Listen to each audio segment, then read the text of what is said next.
Good evening, everyone. Thank you so much for joining our webinar. My name is Gareth Olivier.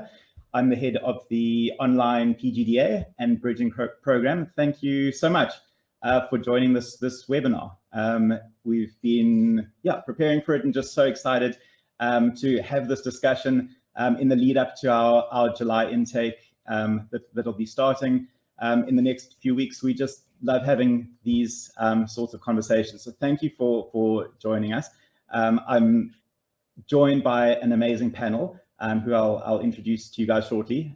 You should see the group of ladies around me. And I think the objective of the session is just to have a conversation and talk about kind of, we said in the message we sent out, just a behind the scenes look at what this online PGDA involves, what the online bridging course involves, and who are these people who are involved. And we've got together, I think, a really interesting and diverse group of panelists just to have a conversation around this. So our hope is that it's really useful to you. I think we've got about 60 minutes together, and we're just going to have a conversation about what this involves. So let me start with some introductions. I'm going to start with Samaya West. Samaya is our head of corporate governance and auditing.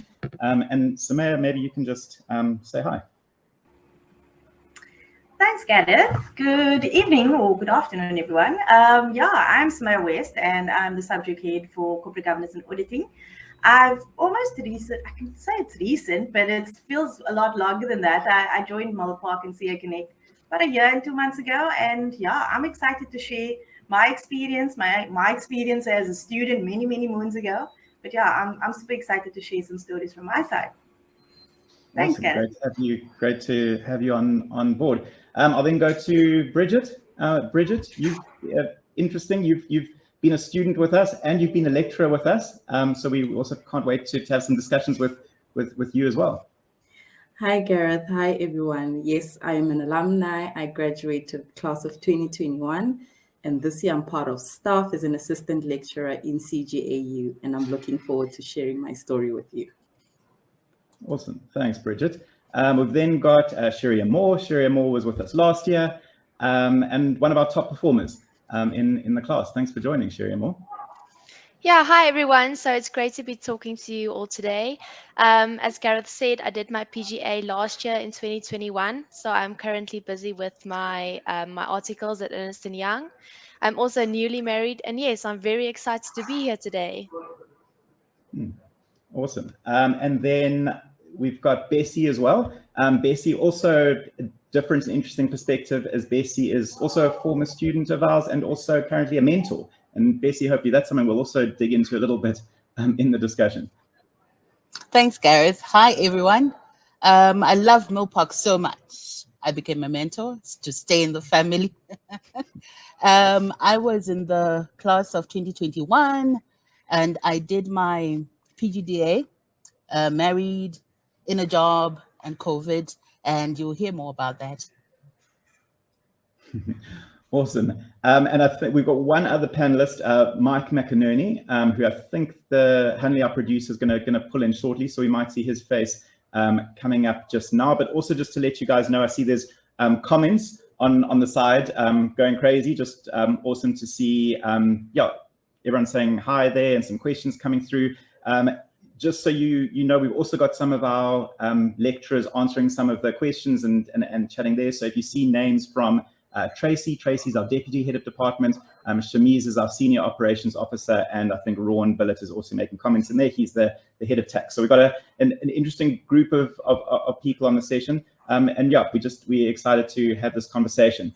I think Hanley's having some trouble bringing up Mike, but I think Mike will pop up just now as well. He's our senior student engagement officer. He's a psychologist. He's not a CA, like a lot of us. And he's also going to be asking some questions. So, guys, that's the thinking behind the session. As I say, please go ahead. And there's a kind of an ask a question button at the bottom that you'll see. There's also comments on the side, and kind of either in the live discussion or by text, we'll try to get back to you. Of course, all the information on the PGDA and bridging programs are on the CA Connect website, caconnect.co.za. And you're also more than welcome for any questions that don't get answered in the session to email us on our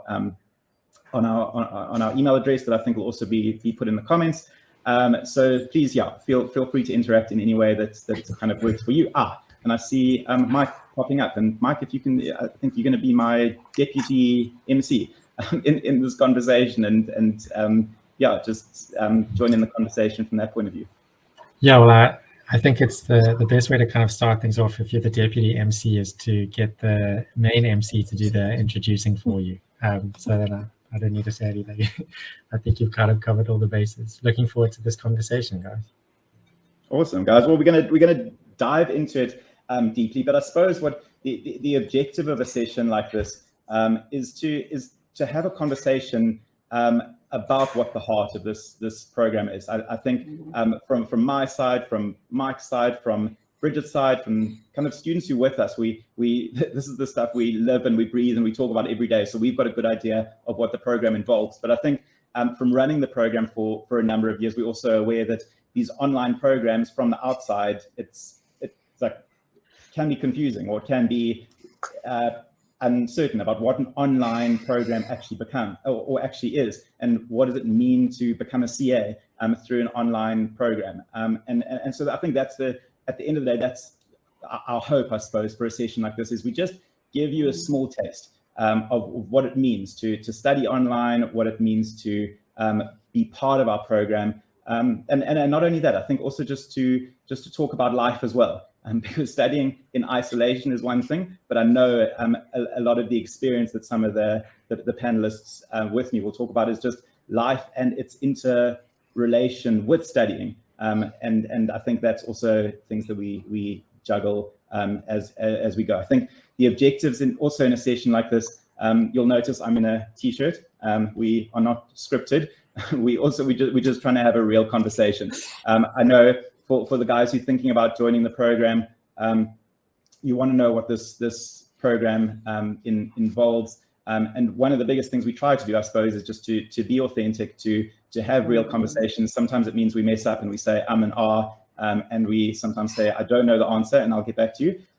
But what we can try our best always to do is be authentic and be real, and hopefully that we become a real community and we get to know each other. And I think that's more than kind of all the debits and credits and the costs of capital and the ISAs and IFRSs and all the amazing acronyms that us as CAs love to throw around. More than anything, we hope it's kind of just a really supportive community where you get to know each other. And I think that's a lot of the design that I think we've brought into the program, of almost how can we get the accessibility of a program that you can do anywhere in the world, but how can we also feel like you on a campus, like you get to know your lecturers, like you've got amazing support structures, excellent top quality material. Those are the things we look to bring together. And I think some of the questions I'll put to the guys on the panel will be around that and just what their experience is around that. So without too much further ado, Bridget, I'm gonna start by asking you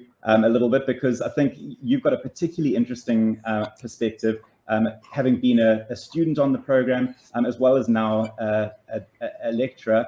And I know the journey wasn't easy for you. You, as far as I remember, were studying and you were working full time, and a mother, if I'm not mistaken. And I would I would love to hear just how that worked in a program like that, and kind of around what your experience was. Yes, so when I applied for my PGDA, I was a new mother, and this wasn't my first attempt at doing PGDA. This was actually my 5th attempt. And so I knew what I was going into in terms of the PGDA and the studies, but as a new mother, I didn't know what to expect in terms of how much would be demanded of me from my new child and how that would affect my new lifestyle, basically. And I was also a full-time employee. So that was a lot of roles that I had to focus on. And I think how I managed to manage all those roles was just having the conversations with all the stakeholders that were involved in my life personally. And I had to sit down with my boss and have a hard conversation about, listen, this is not the year that I am running for Employee of the Year. this is the year that I'm going to be running for my PGDA. Can I please just give you 8 hours of my day? I can't give you overtime. I can't come in early. No extra jobs, really giving you the bare minimum. And of course, as an employer, that is not what you want to hear. But luckily, I was basically adamant. It's not like I gave them a choice, but I had the conversation to say, this is what I have decided to embark on in this year. And I really need you to buy into this idea and support me on this journey. And I had to have that conversation with my family and friends to say, look, guys, I cannot do this on my own. I'm going to be studying online. I don't know if I'm going to be able to manage and cope, especially with a newborn baby. And everybody looked at me like, are you sure? But I went for it anyway. Like, I'm going to do this. I have decided to embark on this journey. And I think the fear was, having studied previously through online institutions, I knew how lonely it was studying through UNISA. And my fear coming into this was that I have to do this on my own. And surprisingly enough, when I walked into Mopark, it was like I walked into a campus where I literally met my lecturers and I met other students through our social platforms such as Yama. And I felt like I was part of a community. And I think just to evidence on that is that after I finished my studies, I came on as an assistant lecturer. So I know it's scary coming into an online space thinking no one sees me. I'm going to be doing this on my own. When you come to Mopark, that is not the case. You have psychologists on call. You have support platforms that you can literally reach out to and people will respond and they will walk this journey with you. When they say they are partnering with you on your PGDA journey, they really mean that. So I didn't feel overwhelmed with my studies. I felt supported. And I think that's how I managed. So I knew that I had a schedule.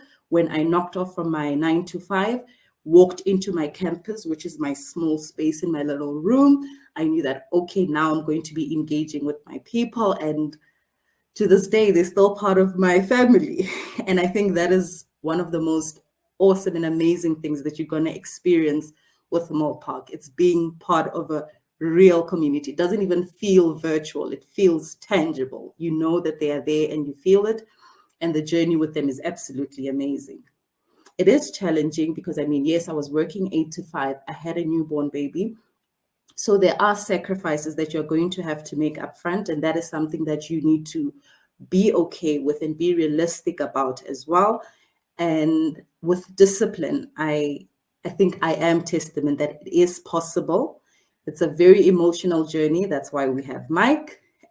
And I promise you do get out on the other side victorious. It's an amazing story, Bridget. And I suppose maybe to build in on that, and I'm going to, Cheri-Amor, I'll bring you in kind of shortly after Bridget, but I imagine being a mother, full-time work, as well as study, like flexibility would have been quite important to you. Tell us a little bit about the journey and kind of what that looked like in your life and how you were able to build in kind of flexibility with the learning material and structuring your days and that sort of thing. Yes, flexibility was very important to me because I could literally study whenever I wanted to or when it suited me. And because I wanted structure, I broke it down into basically making sure that I put in an hour in the morning. I would watch my lesson activities. So that was the other great thing about Mopark's material, is that you have your static videos that you can watch, you can pause and rewind at your own pace. And then once after you've worked through that material, then you can engage live with the lecturers and either send an email or set up a consultation and say, listen, I've worked through 1, 2, 3 in the video. I misunderstood this. Can you please explain it? Can you please work with it whenever you are ready? So I think that's the most important thing that I enjoyed about the flexibility, is that I could do it at my own pace and when it suited me. So it didn't interfere with my work commitments and it didn't interfere with my family commitments. So it really fit nicely into the lifestyle that I was going through at the moment. But it does require discipline because you can't put it off forever. No doubt, no doubt. And Cheri-Amor, thank you, Bridget. And Cheri-Amor, this is maybe where I should bring you in, because from what I understand, during your PGDA year, you planned a wedding, which sounds like a big undertaking in your PGDA. Tell us a little bit how, I imagine flexibility was pretty important to you in that as well. And yeah, let us know how did that work for you? Yeah, so before I want to talk about the wedding planning, I first want to ask you, Gareth, do you remember at the beginning of the year, just before test one, I sent you an email to say I'm going on a trip to Botswana for 2 weeks and I can't write the test and you have to move the test. I don't know if you remember that. Okay, well, anyway, I don't, but tell me more, remind me. So this was the situation. We received our calendar for the year and our test dates, and I realized that the test one was in between our 2-week trip to Botswana. Now, you guys, going to Botswana for 2 weeks is like a once in a lifetime thing. And I emailed Gareth, and I even gave him a whole itinerary. I think I even sent him the list, that the food that we're going to eat. I say, listen, please move the test. And obviously Gareth was like, no, it's not a legit reason to move a test. So and I don't know if any of you has ever been to Botswana in the Delta. There isn't something like Wi-Fi, so writing the exam there wasn't possible. So, but nonetheless, I packed my laptop, my books, my printer, and even my own lamp, and I went to Botswana for those 2 weeks, and I wrote test one in the middle of it. So that is basically why I said I love the flexibility as well, because I was able to enjoy the trip. And then yeah, so I wrote my test one in Botswana, in Maun. Well, explain how, Cheri, how did you write the test? Okay, so like, my image, the picture I have is you like sitting surrounded by like wild animals. Like, no, how are you writing a test? well, what actually happened was, so obviously we're going camping, right? So we're traveling through the Delta for those 2 weeks, and so I had to stay behind in one of the main, like in Maun. It's like one of the biggest cities. Well, there's Wi-Fi there, so I had to stay behind for 3 weeks in Maun on my own in a hotel in a foreign country. And after I was finished, I flew back to the group. And enjoy the rest of the week or whatever what was left. So it was a lot of planning, because yeah, it's not just call someone and say, hey, do you have space for me? It was organizing, but it was definitely worth it. Super cool. I think the fact that you could like write your test online in the middle of your Botswana holiday, like, is something I haven't heard. So Yeah. that's pretty cool.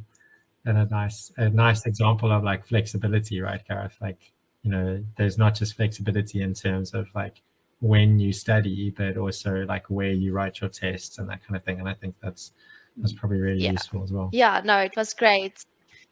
Sorry, Cheri, I completely No, threw it's off your story because fine. I think you were going to tell No. us about. Am I right? Did you get like proposed to? No, on that it trip? wasn't on that trip. No, it wasn't. No, okay. Sorry, completely throwing you Cheri, off. tell us a bit more about, I suppose the flexibility coupled with maybe Bridget also alluded to kind of the support and how you get support on the program. It sounded like you had quite a busy life during PGDA, and I imagine you would have, or maybe tell us a little bit about the support systems, like kind of which support mechanisms you used, which ones you used at different times, and just maybe paint a little bit of a picture about kind of what this program looked like. Yeah, no, so I think the first time I really realized that the extent of support I was going to receive was when I first inquired about the program. I think I inquired about the program on the CI Connect website, and I just wanted to know when registration was. Can I register so long? And I think, Gareth, again, you were the one that answered me within a few hours. And I mean, I guess I was so surprised by that, because at around the same time, I inquired from another online or distance learning institution, and it's been a year and a half, and I'm still waiting to hear from them. So and the platforms that I used mostly for queries is email and then Yammer.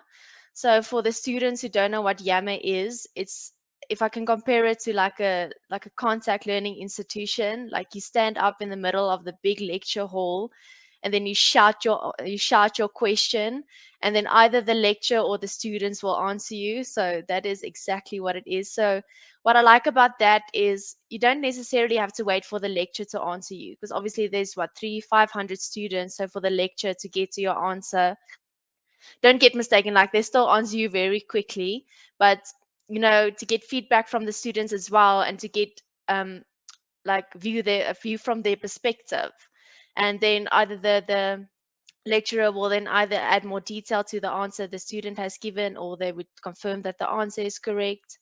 And I mean, I remember that the lecturers will even go to the extent to give them the students their cell phone numbers, so if you have a query and it's urgent, you can even call them.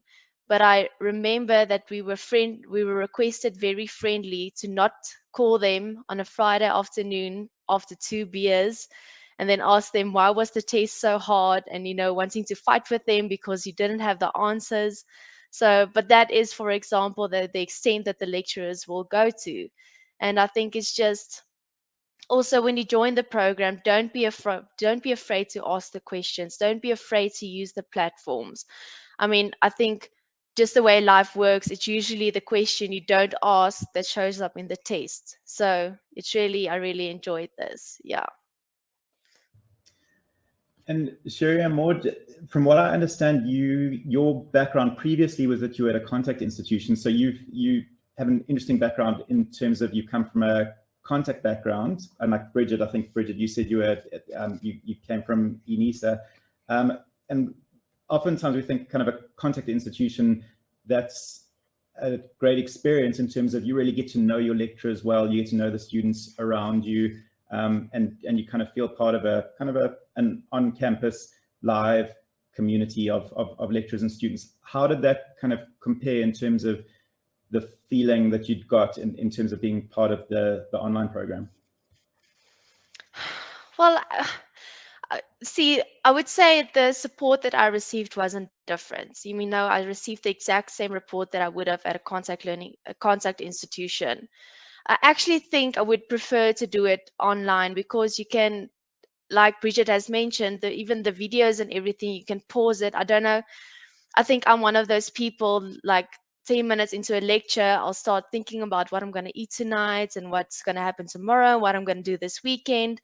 And then I would eventually, after 5 minutes, I would pause and then rewind, because I know, look, I haven't been listening. So, and when a contact institution, you can't do that. If you miss it, you miss it. If you don't show up to the lecture, sorry, that information is gone. So if I could do it all over, I would, it sounds weird, but I would definitely do it online. And I think there's just, I know, the benefits or the advantages, or this, like, Gareth has mentioned, I planned a wedding and I went on honeymoon and I went to Botswana, and that's everything due to the online. If I was at a contact learning institution, I would have been able to do any of that. So. Awesome, thanks, Cheri. And we'll come back to you. But Bessie, I saw you nodding and smiling as we were talking there. And one of the things you said to me before the session was that for you, PGDA was a very emotional journey. To hear you expand on that, because I think as accountants, that's not always what we talk about, is our emotions. But I sense that was something that was a key part of it for you. So maybe you can paint us a picture along those lines. Thanks, Gareth. And I think Bridget also mentioned that it was emotional for her as she was sharing her story. There are people like me who don't leave the emotions at the door. I take them with me. So if I've written a bad test, I need to deal with them. If I remember, I literally froze in the one test, like I couldn't think anymore, so I had to find a way to deal with that. Even when I pass, and I'm so excited, I still need to deal with that. So the whole range. And for the first time, I think when I was doing PGDA, you're working so hard and the marks are not as good as you're thinking they would be. The number of hours you're putting in relative to the output. So for me, it was like, okay. And then once you get to, say, before the next test comes along, you're getting new content for the next season, you're getting the test results, and all of those give you different emotions as well. And what I totally loved about Mopark was the Friday drop-in sessions, because everybody else is sharing how they're feeling, because guaranteed you have to work hard. Guaranteed you have to put in the hours to study, get the technical stuff. But if you're like me, if you don't get a chance to deal with the emotions, it's harder to get back to the core business of actually studying, actually going to write the test, and being successful at it. And another thing which happened with me is I didn't pass my FR, financial reporting tests 1, 2, 3, 4. And that was hectic going into the final exam. I had to deal with that emotion to say, will I be able to cope? So I found Mopark such an awesome place in that you get support to deal with that.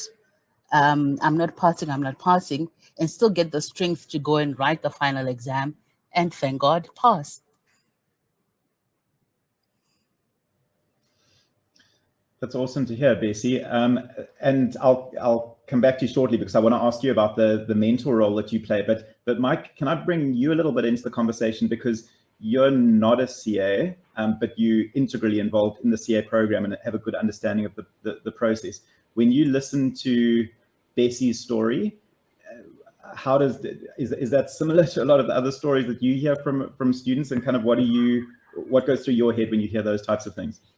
Yeah, I mean, well, firstly, this, like, hearing Bessie say that, like, she loved the drop-in sessions on a Friday is, like, really heartwarming, because that's, like, something that myself and our student support and development advisor Terry Lee, like, run. So those times, those moments of, like, connection in a Friday drop-in session where students are talking about their struggles and being able to, like, see them connecting with each other and supporting each other and sort of normalizing the struggle. Like, you know, like if for Bessie to be in a session when someone else is, like, going through a tough time, and she can respond to that person and say, yo, that is tough, I was there, it's not easy, you're not doing anything wrong, like to kind of, like, help them know that it's not because, like, they're not cut out for this, because 2 weeks ago that was where she was, you know.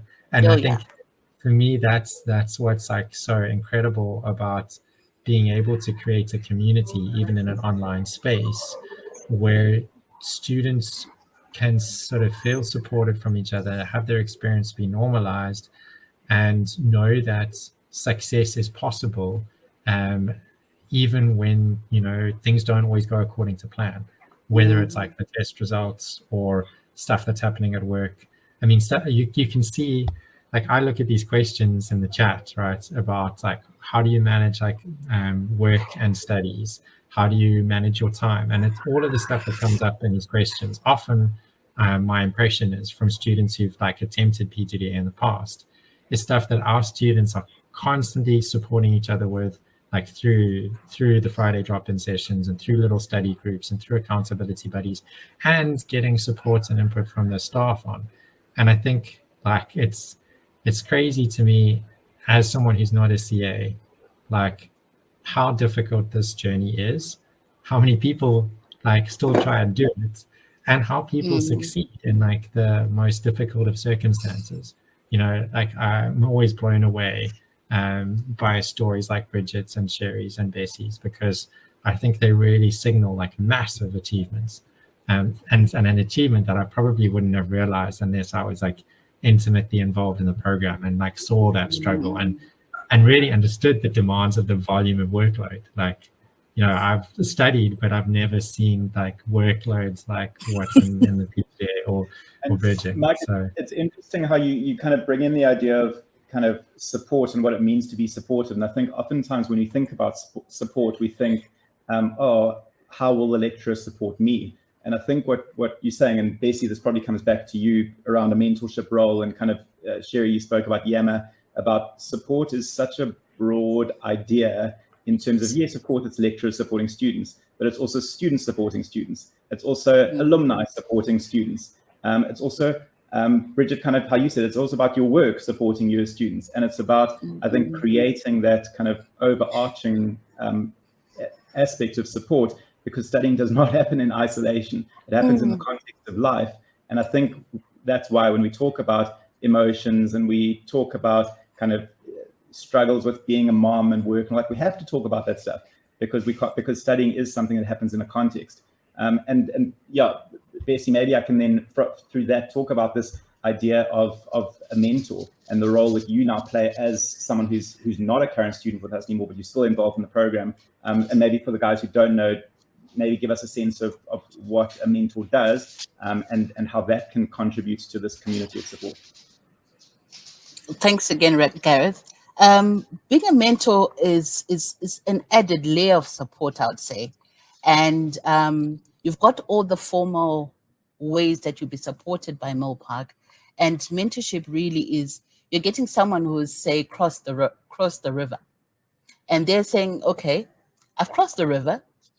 I see you want to cross the river too, but this river is slippery.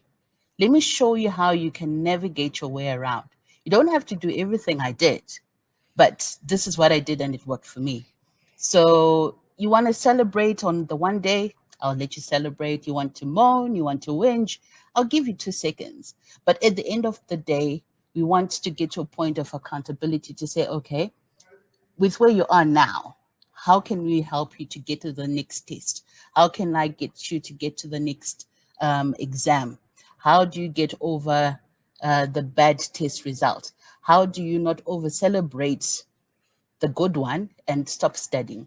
How do you stick to, like at Milpark, I remember they were encouraging us to do more questions and you want to go back to the content. How do you move away from wanting to go back to the content and move on to the questions, which is what you're going to be tested on anyway?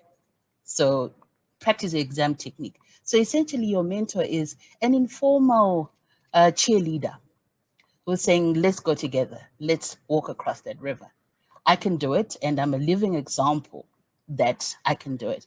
And mentoring, like Gareth mentioned earlier, that in Milpark, they encourage on the authenticity and being real. The more real you are with your mentor, the more you can get information out of them, help out of them, support out of them. Because most of us just come and say, here we are, here's our story. How can I help you get along? Awesome, Bessie. That's really useful. Thanks for laying that out. And maybe I want to bring in Sumaya just now, because Sumaya is one of our other panelists who's been a little bit off the screen for a while. But one question I want to kind of throw out to Bessie, Bridget, and Cheri before we bring Sumaya in is just for the guys joining this webinar who are thinking, oh man, I really want to be a CA. I'm interested in this journey, feeling a little bit nervous.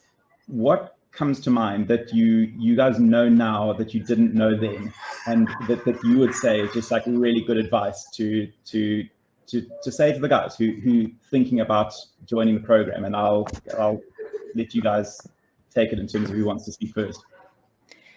I don't know, guys, can I go first? Okay, so if I can give you advice, I thought about this a lot. I don't know if anyone knows this, but I did fail my first year accounting, and I even failed, I think it was test 3 for auditing in my PGDA. But if I can give you advice, it's just about being 100% honest with yourself about the effort you're putting in. And Yeah. I mean, I don't want to link effort to the time you're sitting or the hours you're spending at your desk.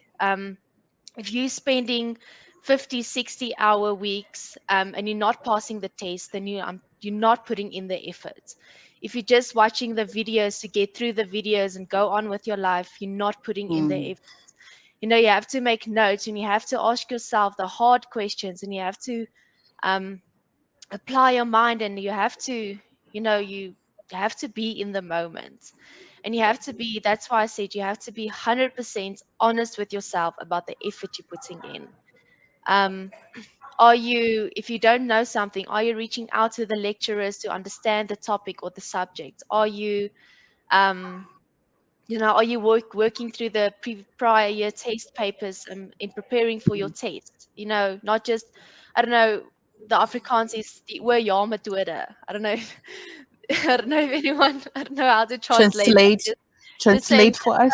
The yes method, going through the questions and just saying, oh yes, that's not putting in the effort. So I think that for me was, after failing auditing, that for me was, I had to be honest with myself. Look, I'm spending 3, 4, 5 days on the other subjects, and for auditing maybe half a day, then I'm like, oh yes, okay, ready. And I failed because I wasn't putting in the effort. So that is the advice I would give. Awesome. Bessie, Bridget? You can go, Bridget. I would just say, be brave. That's all it takes. You don't have to be confident. Don't be swallowed by the fear. All you need to do is to be brave. That's all that this journey requires of you. It's to be brave. I think we've spoken about the support that you have. You're not going to be walking this journey alone. Even though you've walked it before and it didn't work out well, like I said, I've repeated this 5 times. You have people who are going to show you where you are going wrong and where we need to change your thinking or tweak your exam technique. You really have a group of people who, even if it's just changing your mindset, because sometimes it's just that you are engulfed by so much fear because of your past failures, and you just need to speak to a psychologist to work through those emotions so that you can move past that fear. But if I were to give you advice, I would just say, when you do your PGDA, just be brave. Thanks, Bridget. I'm listening to you and I'm thinking, yeah, I wish somebody had told me.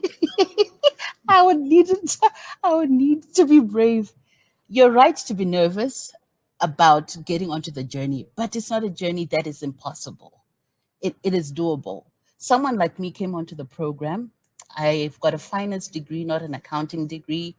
I had done CIMA. I did not know what the Tax Act looked like. I did not know what flagging was.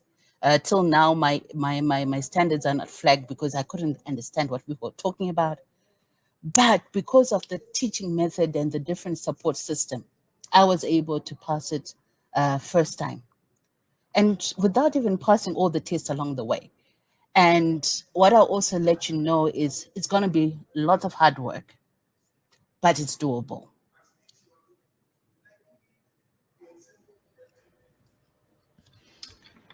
Sometimes that simple, it's doable. I think that's the hardest. It sounds like so simple and so straightforward, right? But we spend a year trying to just really believe that. Yeah. And you gotta keep reminding yourself. When I'm remembering my year as well.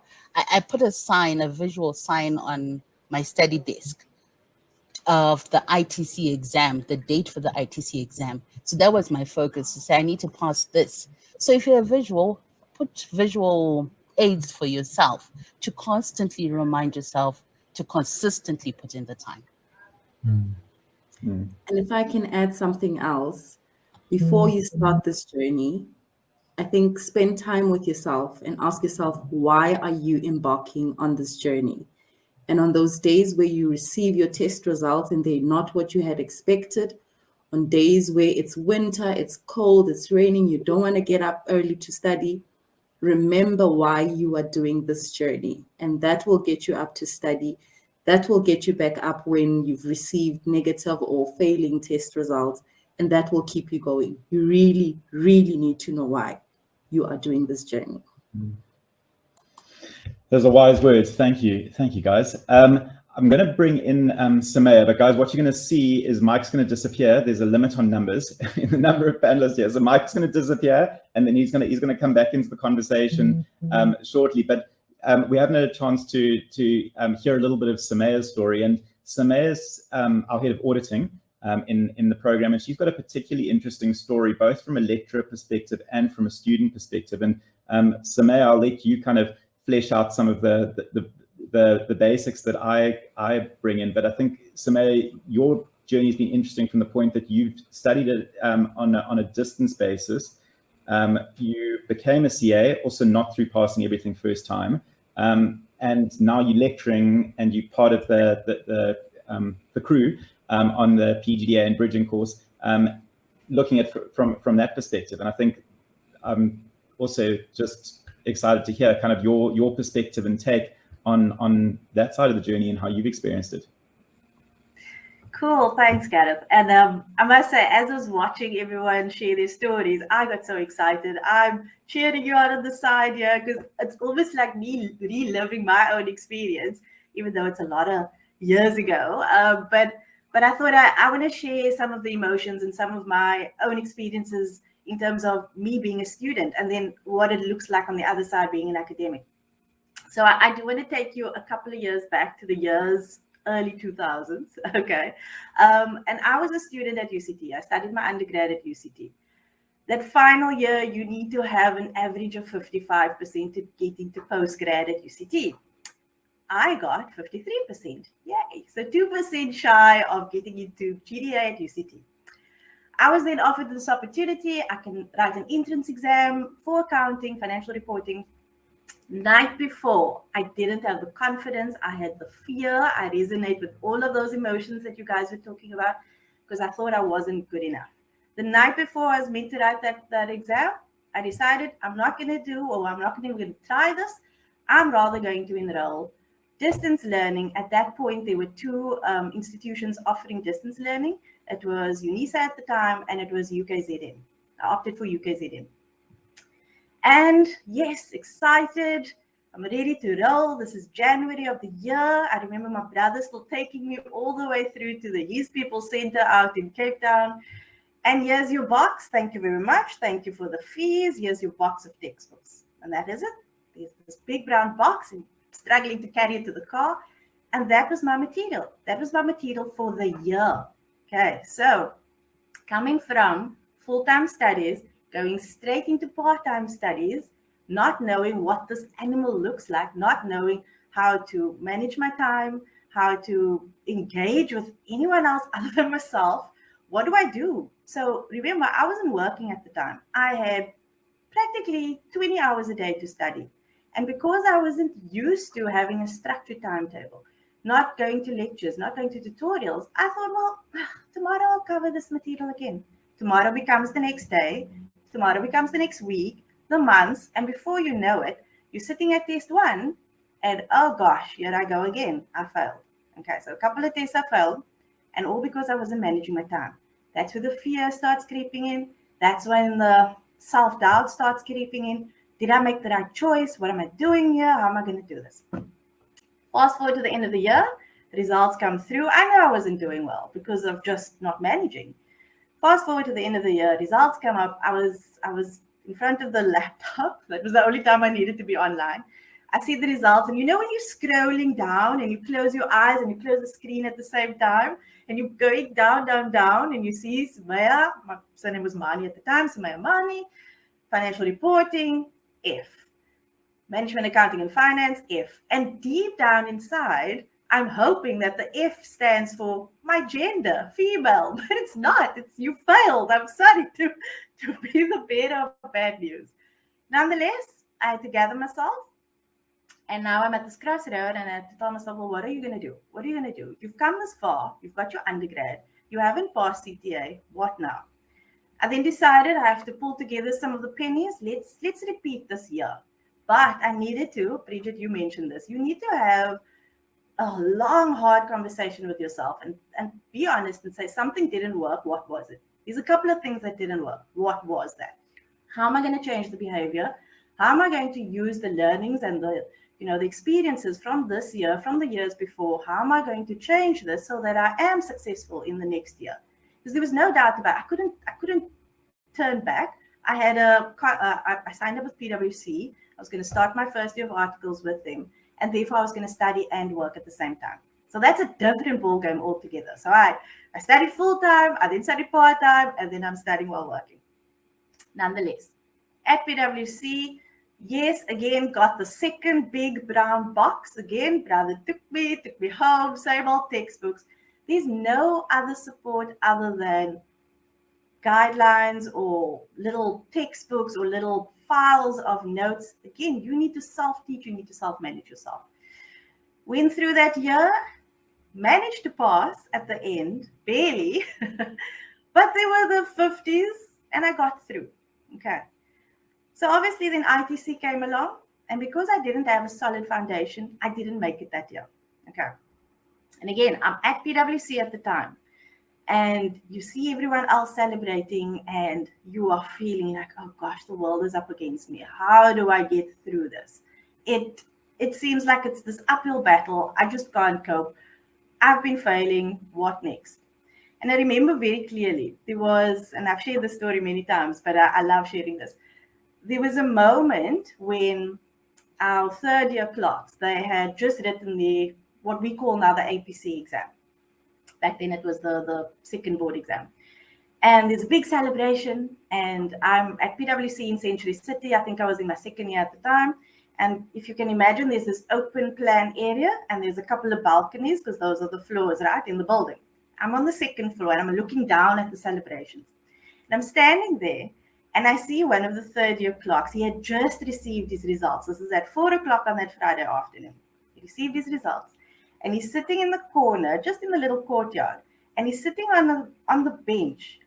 And just his demeanor, just the way he was sitting, I looked at him, and I'm leaning over the balcony, and I'm thinking, I want that feeling. That's all that went through my mind. I want that feeling when I pass one day. Not if I pass, when I pass.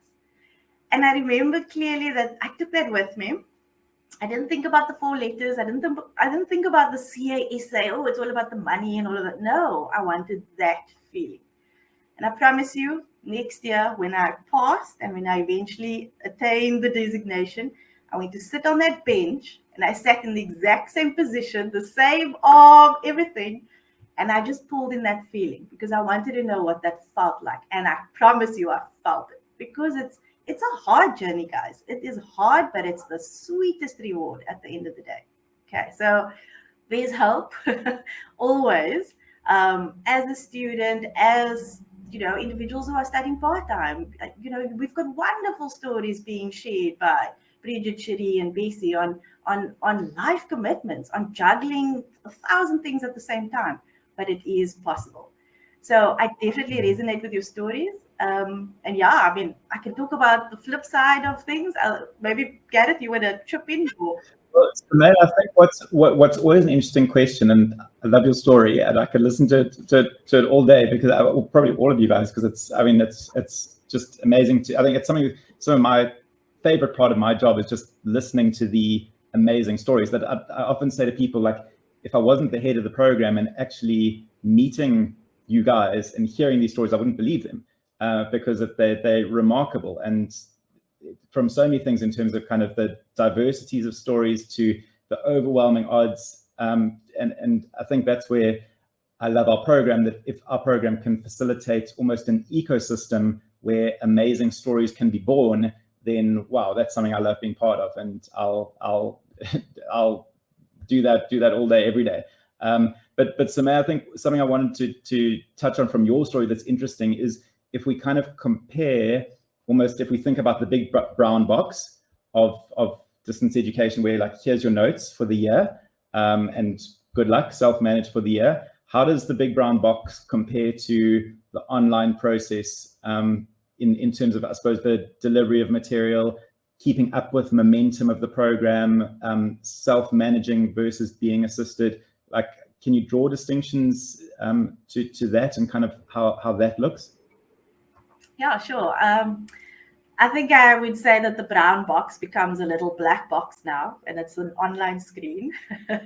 But there's a lot that's filled into this little black box, I can tell you that. But again, it's part of my story, and I do carry it very close to my heart in terms of where I've come from as an academic. So that was my student story. But then I went on, I stayed at PwC for a couple of years. And then I got this opportunity to teach at UCT for 10 years. So I was teaching auditing there for 10 years. And that was a great opportunity. Learned amazing things, created wonderful memories. And, when you reach your 40s, you do realize that, there's a couple of chapters that I need to explore still. And when this opportunity came along, in terms of joining the CAC team, teaching online, I immediately took myself back to when I was a student in terms of saying, well, I know what that feels like. I know what distance learning looks like and what my experience was. This is a completely different ballgame. It's still distance, but it's online, yet it feels like this community, as Bridget and Bessie and Cheri was saying, there's this community of onliners, if I can call it that. Hence my decision to join the team. And coming as an academic into this team, I said in probably my first month of joining CAC, you really do feel like you're part of a family, part of a team who sincerely care about each and every student. We've got hundreds of students, but you form, it's strange, you still manage to form a connection with the students through the interactions that we have in an online space. So talking about those interactions from an academic perspective, and again, maybe just thinking about this brown box that I received, you're not going to receive this brown box, of course not. So first day, you are in this online community. See it as your little campus, just lots of buzzing students all around. And we hold your hand, we support you in terms of taking you through the different platforms. And that is what is amazing about this particular program, is that we don't just hold your hand and let go 2 weeks down the line. We hold your hand all the way through. In terms of the material is not going to be given to you for the next 21 weeks. Thanks, goodbye, see you at the end of the year. No, the material is released on a week-by-week basis. We pace the learning, we pace the teaching so that you can keep up with that. And even in that way, a lot of students do fall behind, but we are there to support and to guide and to steer your journey to make sure that you get to the place that you need to be for each of the milestones. We're not looking only at that final exam. We're looking at each of your assessments or the other milestones that we need to reach. So what it looks like is on a week-by-week basis, each of the 4 subjects, we release the material on a Friday afternoon, and we give you very detailed guidance on what the topics are, what each of those topics are broken down into, what the allocated or estimated time is. If let's say one topic takes 2 hours, that's 2 hours, or maybe a little bit more, depending on where you are at. And that's the beauty of the program, is that it is part of you being able to be flexible in when you want to do it and how you want to do it. But again, we do encourage you to keep up with the program. It moves fast. And no one said that this is going to be an easier route, I promise you.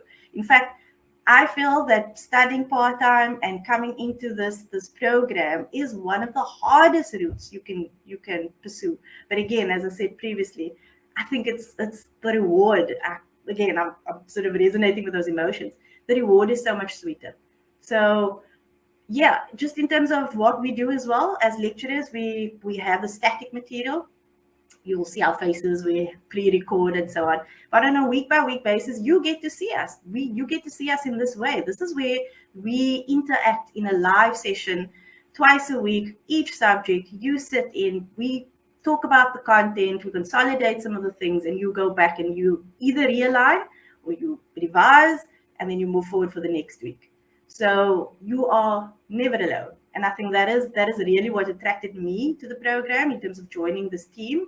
From an academic perspective, you are always supported. And I think that is definitely the differentiating factor from other institutions in terms of the support, not only from the academics, but everyone else that's behind this side of the black box that you receive. And it's just amazing in terms of the journey that we go on with you.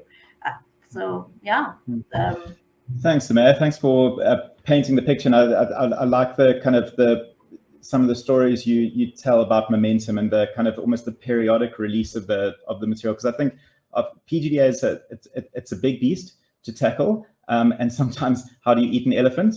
One bite at a time, and so there's something about the kind of taking this thing one step at a time, and staying with the momentum of the program and kind of doing this with the lecturers and the students kind of together, because I think if you look at this whole thing as this big overwhelming beast, it can be quite almost too much to take on. But if you take it step by step as part of a supportive community, I think that's when these things become doable.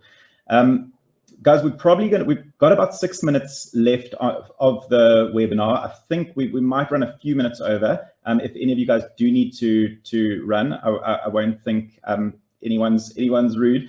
But we just for your planning, we might go a few minutes over. And I'm hoping to bring Mike back in for a little bit of Q&A. So Hanley, we might have to either Cheri or Bessie just to drop off, because and while you're bringing Mike back in, I just want to maybe ask one more question of Bridget. And Bridget, Samaya kind of spoke a bit towards kind of her student journey and then going into her academic journey and what she loves about her job. Having recently been a student on your side, Bridget, what are the things that you've loved and enjoyed about this community now from a lecturer point of view, and what's been interesting maybe that you didn't know as a student? Wow, I think one thing that I really love about the Molpox staff, it's the culture. When they speak about their values, care, strive, learn, and being real, it's embodied. I don't know how, because we're on an online space, but I feel all of that. And I think coming from having completed my articles where it's very deadline driven, it's client centric. I'm in an environment where my boss says they care about me, and I feel it in every decision that they make. I feel like he thought about me first before he made that decision. And I'm just like, what? 1 in a million in this entire organization. So I think one thing I really love about Molpox is how they just manage to see everyone and to be able to connect to everyone and to be able to serve everyone. And yes, sometimes the answer won't always be yes. You will get a no, but it will always be to your advantage. They will think and consider every aspect of any decision that they need to make, and they will take your feelings and yourself as an individual into consideration before they deliver an answer to you. So I think that is one thing that I really love about this organization. They care about each and every single stakeholder. From the moment I was a student, I wasn't very happy that I was going to graduate online. I was like, guys, I worked so hard. It took me 5 years to get here. Me too, Bridget. Please make a plan. And the management team was like, we'll get back to you. And thankfully, next year, I'll be part of the 2022 graduating class in person. And I think that is how much they really care about you. They will listen to your concerns. They will take time and go see, how is this feasible? How can we do this? Why is this important to the student? Should we make it happen? And that is the process that they will always go through in every decision that they make. So they really care about you. And they say they're going to partner with you on this journey. It's legit. As an assistant lecturer, now I get to deal with students on a daily basis. I'm the one feeding the encouragement and the motivation. And at first it was a big adjustment where you are used to having deliverables that are tangible. And now the value that I add to students, I can't see it, I can't touch it. Like Sumaya has already alluded, we have so many students that we are reaching out to, and sometimes we don't see the impact that we are making in each and every student's lives, but we see the numbers. When we see the ITC results, to be like, this is how many students that Molpox gave an opportunity to students to go and sit for the exam. And that, in comparison to other institutions, is nowhere close in terms of the numbers. So I think them having provided access, I feel like that is one of the greatest things that they have done as an institution, to just give people more access to this journey. And that's what I love about it, being part of students' lives, engaging with them, and most importantly, just learning and growing still, because there are things that I'm learning and I'm like, wow, I didn't know that as a student. How did I pass not knowing that? And realizing that being an academic is not that easy. I just thought Sumaya rocks up to class and be like, okay, we're doing revenue today. The things that go on in the background, the preparation, the amount of hours, I really got to appreciate how the effort that goes into them delivering such a sterling program for us. There's really blood, sweat, and tears and hours that goes into this. And I really appreciate it much more, so much more, that I've decided that actually one day I would like to be an academic, and that is where I am at now. I'm being trained and developed to actually just give back to the community and the students, and to be like, I want to help you and be a part of your journey into becoming the future CA. Sure. That's a cool story, Bridget. Thanks for sharing. And it's been an amazing journey kind of walking with you and seeing your progression from a student to a lecturer and to changing lives. And I think that's one of the best parts about our jobs, is we do get to influence amazing people. And that's a great community to be part of. Guys, I've been given permission from Hanley, our producer, to carry on, as I said, for a few more minutes. So Mike, I know you've been kind of watching some of the chats and watching some of the questions, and obviously also listening to the panelists and the discussion. Anything for you that stands out that you think might be worth just discussing further, asking, chatting about from your side? Yeah, maybe kind of changing tack slightly. I'm actually going to ask you a question, Gareth, and put you on the spot a little bit. I liked how Cheri did that earlier. She started by asking you a question. So it's specifically, I think, a question that's come through the chat, which was like, have students from the bridging program been successful in ACTA? And I know you've been focusing a lot on the recent PGDA results that have gone out, so I wanted to just put that in your court. What's your take on how our bridging students are performing in the PGDA? Sure, thanks, Mike, for bringing that up. And I think bridging programs also, some of my favorite students and stories, I think, come from the bridging program, because essentially what the bridging program looks at is almost an entrance pipeline for students to become CAs who don't immediately meet the PGDA entrance criteria.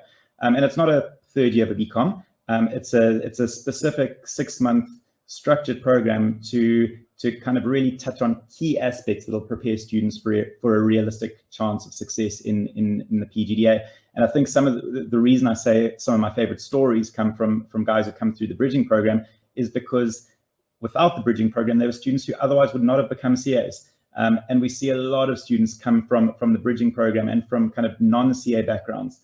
Also students who haven't studied for a lot of time. For example, guys who've got, say, a BCom 10 years ago, haven't studied, and kind of a bit out of the academic space, and they use the bridging program to make that incremental change so that they're well prepared for the bridging program, the PGDA. And we've seen a lot of stories like that. Of course, I suppose it's not a one-size-fits-all answer. And a lot of these stories, I think, as some of the panelists have shared, is, of course, it's a difficult journey and it takes a lot of commitment. But I think partnering with us in the right way, absolutely. I think the bridging program shows excellent success, and I think we've been running it since about the middle of 2019. And a significant number of our guys who've come through ITC and subsequently qualified as CAs are people who've come through the bridging program.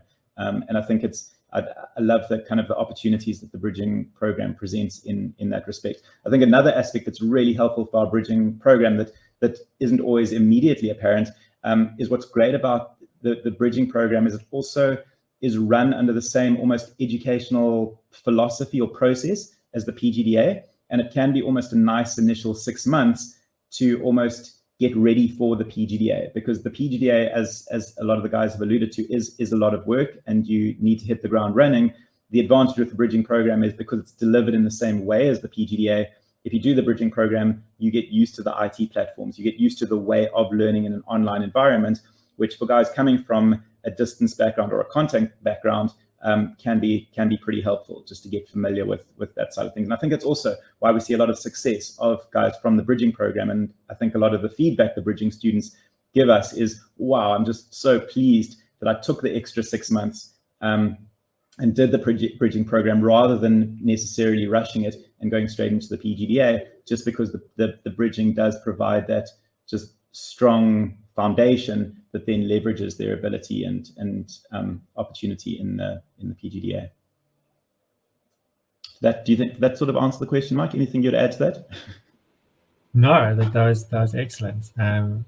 I was kind of like scanning through some of the messages of the last few weeks and saw that like one of our top performers in the PGDA was a bridging graduate. So it's just like really nice where you see that kind of stuff coming through.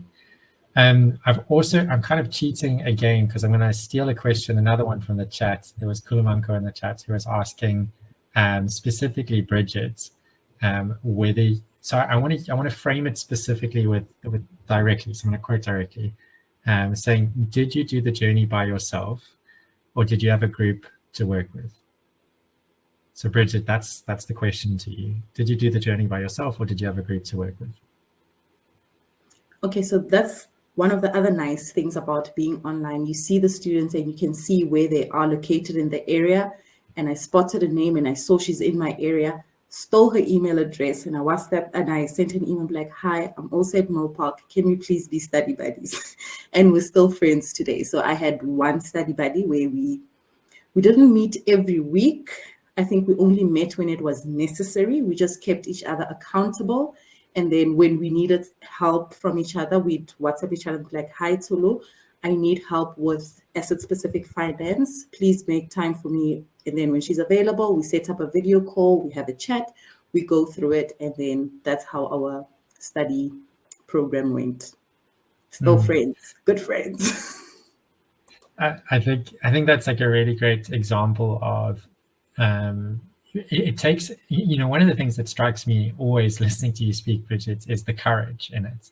Like, I think you started by speaking at the start of that conversation you had with your employer, right? So like, I don't know what kind of courage that takes. So like, go and basically give your boss an ultimatum. Say, look, this is the situation, right? Like, and that's enormous courage. Never mind starting the PGDA again after having a number of negative experiences.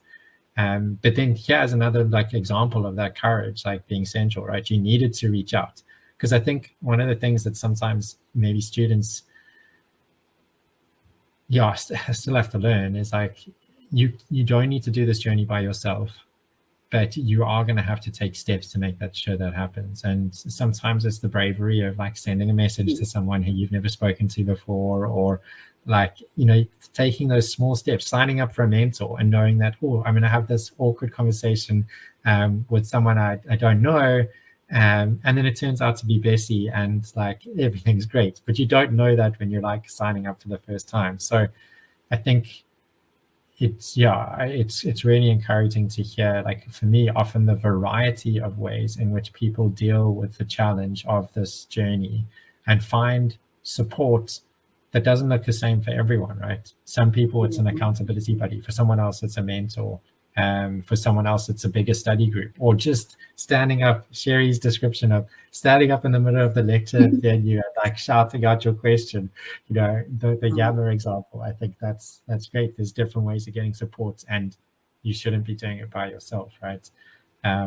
So yeah, I think that's the kind of cool thing for me. Yeah, I think if I would encourage students just to be brave in terms of reaching out, because if you don't reach out, we're not going to know that technically we'll know that you are struggling because we have Power BI. But I think it's better for you to just raise up your hand and be like, I'm over here, please come for me, and help will come. So just be brave and just type that message and be like, hi, I'm struggling with IFRS 15, please send help. And then we know from there that, okay, you are here, and then we can support you from there, because there's really a lot of people. I think there's like 1,000 students. It's a lot. But once you raise up your hand, we can see you, and then you will be supported throughout the way. And you don't have to use all platforms of support. Choose the one that you are most comfortable with. So if you are not comfortable with one-on-one consultations, you can send an email. And you can send a Yammer post, or you can speak to just one person being your mentor, and they can help you navigate around the different forms of support and find one that you are most comfortable with. Yeah, and I think that's one of the benefits of having mentors who've been through our program. I think like it's amazing having, and sometimes I was laughing when Gareth was talking about like, getting paid to be part of these stories. Like I am just amazed at our mentors, at people like Bessie, who aren't getting paid, but who like sort of there's this community, there's this passion around like supporting people through their journey. And I'm always blown away. Mike,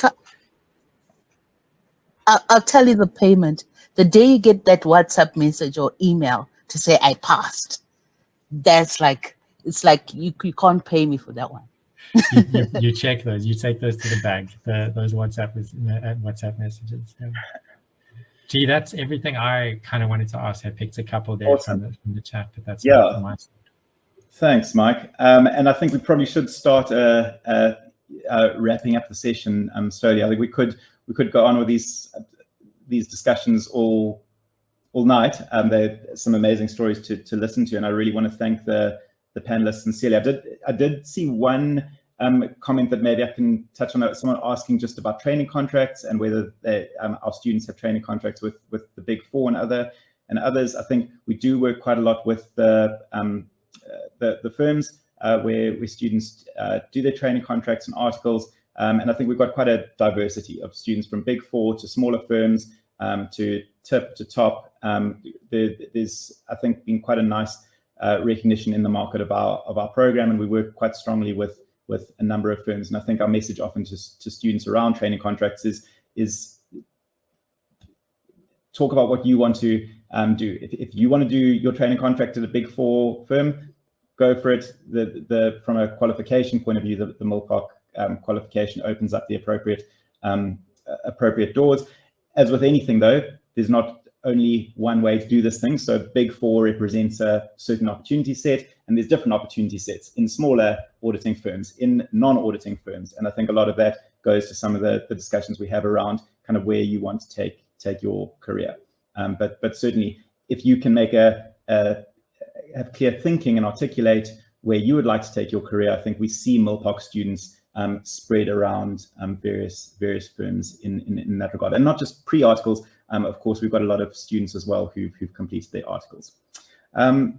So yeah, guys, but I think we'll wrap up on that. Thank you again for everyone who's joined the session, and particularly to the panelists for just being real and really telling your authentic stories. I think it's amazing. My job's been easy in a session like this because I just get to listen to cool stories, and that's a great job to have. So thank you sincerely from my side. I know for the guys who've been attending the session, some of you guys do have very specific questions about this is my background. Do I meet the entrance criteria and stuff that's very specific to you? If you do have those, if you haven't been able to get any specific answers from this session, I think in the chat has been shared our support email address. We always answer emails within 1 business day. So you should get an answer to that if there are any specifics you'd like to know. Our applications for our July intakes are currently open, and they will be open until at least mid-July. But all the information is up on the CA Connect website if you want to go and take a look at that. So guys, thank you again for joining. Thank you to the panelists. I hope it's been a useful session to everyone who's joined. And yeah, looking forward to continuing the discussion, continuing the journey. And thank you sincerely for joining us. And yeah, thank you guys. Good evening. Thank you.